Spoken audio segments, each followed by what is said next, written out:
You've probably heard that it takes 21 or 30 days to build a habit. That's a myth. Studies show it actually takes, on average, 66 days, and sometimes more, depending on how complex the behavior is. But here's the good news. You're not broken, you're not lazy, you just haven't repeated it enough, consistently. Psychologist Wendy, who spent decades researching habit formation, says this: people think they fail at habits because they're lazy, but most of the time it's just that they haven't repeated the behavior enough for it to become automatic. In psychology, habit formation is often explained through something called the habit loop, popularized by Charles Duhigg in The Power of Habit. It consists of 3 key parts. Cue, the trigger, something that signals your brain to start a behavior. It could be waking up, feeling stressed, or just the time of the day. Routine, the action itself, like making coffee, going for a run, or checking your phone. Reward, the benefit, feeling alert, more relaxed, or just the satisfaction of doing something familiar. From cue to routine to reward.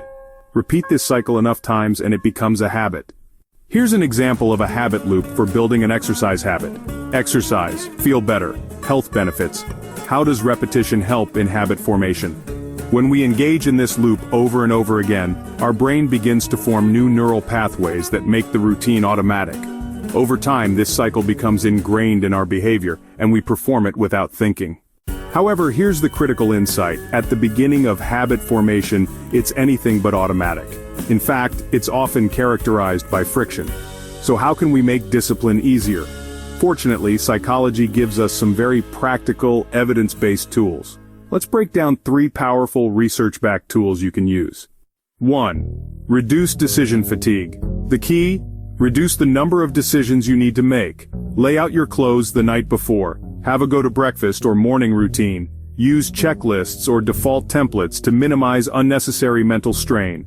By automating the beginning of your habit, what researchers call the initiation phase, you lower the cognitive load, making it easier to follow through.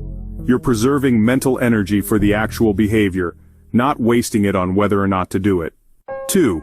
Use friction strategically. Behavioral psychology tells us that context matters more than willpower. If something is easy to do, we're more likely to do it. If it's harder, even slightly, we're less likely. This is what's known as behavioral friction. You can use this principle in 2 directions. Decrease friction for the habits you want to build. Increase friction for the behaviors you want to avoid. For example, want to read more? Leave a book next to your bed. Want to stop checking your phone in the morning? Charge it in another room. Trying to avoid junk food? Don't keep it in the house, or at least keep it out of sight. This approach aligns with what Stanford behavior scientist Fogg calls designing for behavior.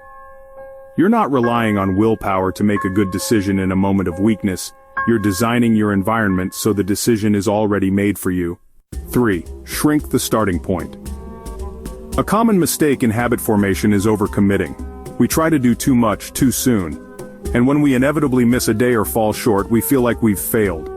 Psychologically, this sets up what's called a failure spiral, where discouragement leads to avoidance, and avoidance makes the habit even harder to return to. Instead, focus on what researcher James Clear, author of Atomic Habits, calls the 2-minute rule. Make the habit so small that it's almost impossible to fail. Want to journal? Start with 1 sentence. Want to work out daily? Do 5 push-ups. Want to meditate? Sit for 1 minute. These micro habits work because they bypass resistance. They lower the threshold of entry, allowing you to build consistency first and intensity later. In behavioral terms, you're reinforcing the identity of someone who shows up, even if it's in a small way. Over time, small actions compound, and that identity becomes self-sustaining. In summary, to make discipline easier and habits more sustainable, reduce decisions. Save mental energy for the behavior itself. Shape your environment. Make desired behaviors convenient and undesired ones inconvenient. Start tiny, because consistency builds confidence, and confidence builds momentum. If you're really serious about growing and improving, try to focus less on your feelings, and more on what you actually do. Habits are built by taking action day after day. Discipline, that's your foundation. Thanks so much for watching. If this video gave you a new perspective, I'd love it if you hit subscribe. Here, we're all about mindset, psychology, and figuring out how to become the best version of ourselves. Drop a comment below. What's one habit you're working on right now? And how are you using discipline to stick with it?